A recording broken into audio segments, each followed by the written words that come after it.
What is going on, guys? Welcome back. My name is Frankie Candles, and on this channel I show you guys how to make that money trading crypto, whether the price is going up or down. And in this video, we're going to be talking about support and resistance and how to find key levels. Let's get into it. Now, there's a few different types of support and resistance. You have horizontal support and resistance. You have trend lines that act as support and resistance. You have Fibonacci levels, you have psychological support and resistance. So there's a few different types, and I'm going to cover a few of them in today's video. So without further ado, let's jump into the computer and let's take a look and draw some lines. Okay, so as you guys can see, we are here on the Bitcoin daily chart, and let's see if we can find a key level. So when you're first looking at the chart, what you really want to do is look for an area where price reacted strongly off of a level. So let's say you're looking at the chart and you see this level right here where we had a big bounce before moving all the way up to the upside. I would call that a strong move, right? So we're gonna come over to our toolbar over here and we're gonna select horizontal line. And we're just gonna go ahead and place a line right at this level here where we see the big reaction. Now, to know if this is a reliable point of support and resistance, you wanna go back and test and see where price previously reacted off of these levels. So if you come over to the right here, you see, right, we found our point here, drew the line. If you come to the right, look at that. We had a wick come down to this level before snapping right back up. We have a little reaction right here acting as support before we broke down, right? And if you come over to the left, you see that previously, this area acted as a level of resistance before we broke out and finally turned it into support and moving higher. If you come even further back, you can see we respected the line here, we respected the line here, and even if you come back further, you see that it acted as resistance here. Now, it's important to know that with support and resistance, you want price to react off the level at least 3 times. And the more times it reacts or flips resistance into support, the stronger the level is. So you can see that it acted as resistance right here before coming back and flipping it into support. We broke back down out of it, flipped it back to resistance. So support and resistance can be flipped back and forth. The more times price reacts to this level, the stronger the level of support. Another tip when drawing support and resistance is that it's not always just a line, right? Because sometimes you have just your line of resistance or just your line of support, and when price comes to it and it'll wick below, you'll think that it's breaking the trend line before it just snaps back up and reverses, and it just turns out that the price wicked below the line, and you get faked out, and you might be like, oh no, is the trend changing? Is the trend reversing? So a way to prevent this from happening is to draw your levels as a range rather than just a line, and I'll show you how to do that right now. So if you come over to your brush tool, you'll notice there's a rectangle tool, and let's zoom in a bit here. Also, another thing, guys, when you're on the daily chart, you do want to draw your trend lines to the body of the candle and not the wick. These little thin lines coming out are the wicks. The thicker part of the candle is the body. So you don't want your trend line on the daily to be to your wick. You want to be where the price closed on the body right there. Well, so you can see that price wicked below this level a few times, and you can get faked out in these times where price just wicks below before snapping right back up. So what you can do is you come over to your toolbar here, you select your rectangle tool, and you draw right on your same trend line. You draw your line across and then you drag down. And I like to cover the wicks, right? So we wicked down below this a couple of times, and I would draw it like that. Now you can see here, now you have a little bit of a cushion, right? You know that in the past, when price broke this level, the trend didn't just reverse and crash down. You bounced off the bottom of this range and came back up. So when you're over here and you're like, oh no, we broke the line, you know that you're not really gonna be panicking until you hit the bottom of this resistance and really dump down or close below it. So you can see here we hit down and then we wicked back up before finally breaking down, and now we are working our way back up towards this trend line, which you know price very likely will come up and have a reaction off of this as resistance, because we know it is a key level with all these points of contact. So let's move on to another coin and draw a couple of more levels of horizontal support and resistance. So here we are on the XRP chart. This is the daily. Now we're gonna grab our horizontal line tool. And we do see right here, I'm just picking a random area and then we'll go back and check it. Right here we had a move up and we had a little respect right here. This level looks like a little bit of support, and we're going to draw our line just like that. Now we see we have respect there, we wicked down right there before finally breaking down, and look at that, it flipped this level into resistance. These are the points of contact that solidify this as a key level or a strong level of support. And if we go back, you can see that this level acted as resistance back here, and then we have support, support, support. So this is a pretty strong level for XRP. Now coming to the current price action here, you can assume that it's probable if we do come back up that we will get somewhat of a reaction, whether it's a hard rejection or we come up and we maybe tap it a couple times and we break out. Now, another important thing to keep in mind is although you could find really strong levels of support and resistance on the longer time frames like the daily, when you're trading, maybe you're scalping, maybe you're day trading, it's important that you zoom in a little bit on the lower time frames to get to the current price action so you can draw trend lines in the current price action, because that's what you'll be looking at when you're trading. So if you look here, we have our line, but you'll see that we're trading down here. Now, if we zoom in to say the 1 hour, you'll see that price is moving around in this area, but your trend line that you drew on the daily is all the way up here.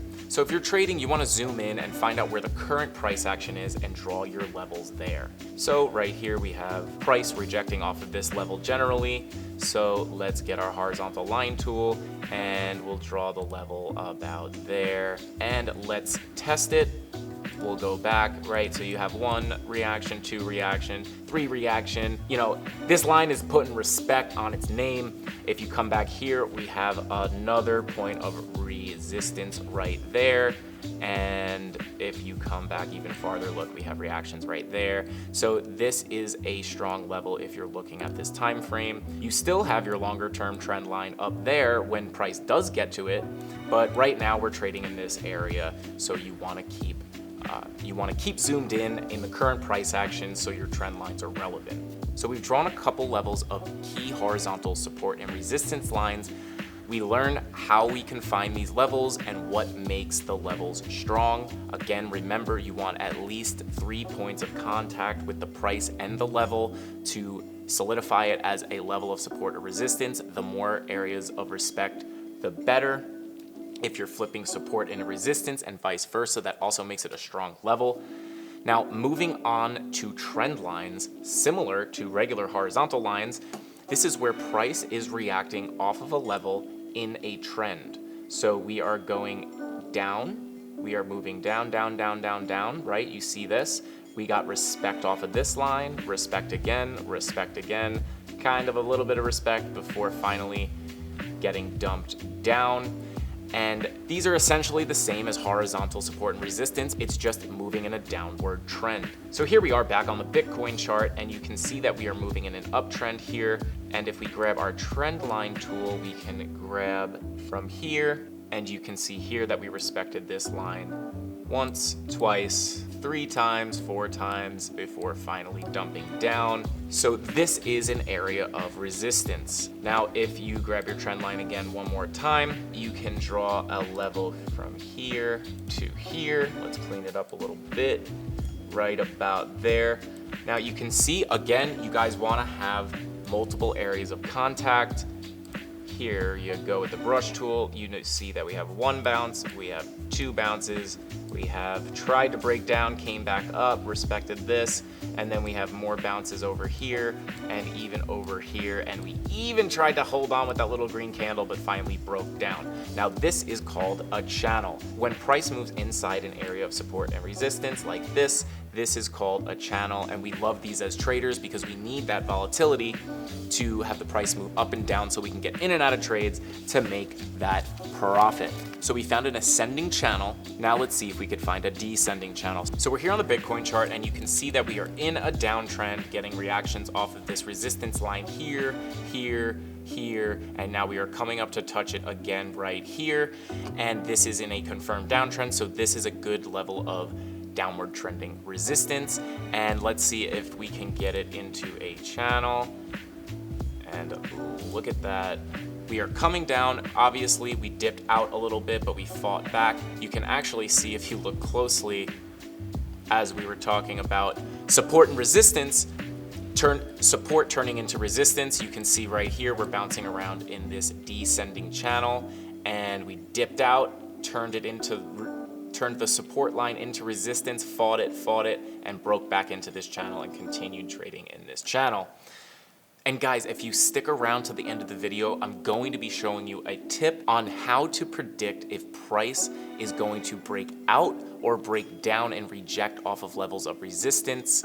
So be sure to stick around till the end of the video so you can learn this tip and apply it when trading. So we've drawn trend lines, we've drawn channels, ascending channels, descending channels. Now let's move on to Fibonacci retracements. For Fibonacci retracements, what you want to do is you want to come over here and you want to click your Fibonacci retracement tool and you want to find a high. So we have a high right here and we want to put our line right at the top of that wick, and then you want to click, and then you can drag it down here to the low. So we have our high here and our low here. That is where we drew it from. And let's see how price reacted to these areas. He came down and flipped this 618 Fibonacci level into resistance, rejected down before coming back up, before eventually coming straight back down and bouncing all the way down to the 0.236 and snapping right back up to trade in this 382 Fibonacci area. And you could call these channels. So you have the resistance right here, you have the support right here, you have respect, respect, respect, respect, respect. Tons of areas where the price was reacting off these levels. So these Fibonacci retracement levels are very, very, very strong. You can see we stuck to this level right here before breaking down and making a stop at this level and coming up and then reacting again off at this level. So they're very, very reliable, strong areas of support and resistance, and it's a very powerful tool to keep in your tool belt as a trader. Okay guys, if you have made it to this point in the video, I promised I would show a tip on how to know if you're going to break out when approaching an area of resistance. So you can see right here on the Bitcoin chart, we did have resistance right here where we had price react once, twice, three, even 4 times almost before we broke out. Now, when it comes to approaching resistance, one way, let me move down to a lower time frame so we can get a better look. Okay, here we are. We move down to the 2-hour chart. Now, when you're approaching resistance like this, where price is getting rejected, rejected, rejected, a good way to predict if you're going to break out of that resistance or break back down and have a hard rejection is to look for lower highs. So you can see here, we put in a low, and then we put in a similar low, but then we have a higher high, and then when you have price coming up, rejected, rejected, but these lows are getting higher and price is coiling up like this, and you have this general motion here going up and to the right, it is probable that price will squeeze and pop out and break out of that resistance. So that's a quick little tip. So you can keep an eye out for that on the charts while you're trading, and it is a very, very helpful tool. All right, guys, so we covered everything for now. I hope you guys learned something. We covered horizontal support and resistance lines, how to find them, what makes a support and resistance line strong. Remember, you want at least 3 points of contact. You want price to touch your line at least 3 times. If you see support flip into resistance or vice versa, that also makes it a very, very strong level. You can also go back in time to see where price reacted off of your level to confirm that it is strong. We covered channels. We covered Fibonacci retracements. I hope you learned something. Support and resistance can get a little more advanced with things like spider lines, EMAs, stuff like that. We will be going in depth on how to draw the spider lines. We can go over EMAs, but I just wanted to give you a basic 101 how to draw and identify key support and resistance levels and trend lines and channels to give you guys some actionable steps so you can hit the charts right now after this video and start drawing your key levels of support and resistance, back test them, make sure they're strong, and get into some confident trades. That's all I got for this one. I'll see you guys next time. Frankie Candles out. Here we go, at the top of the class on a roll, and it's time to run it up, yeah you know. Maxed out, put the pedal to the floor.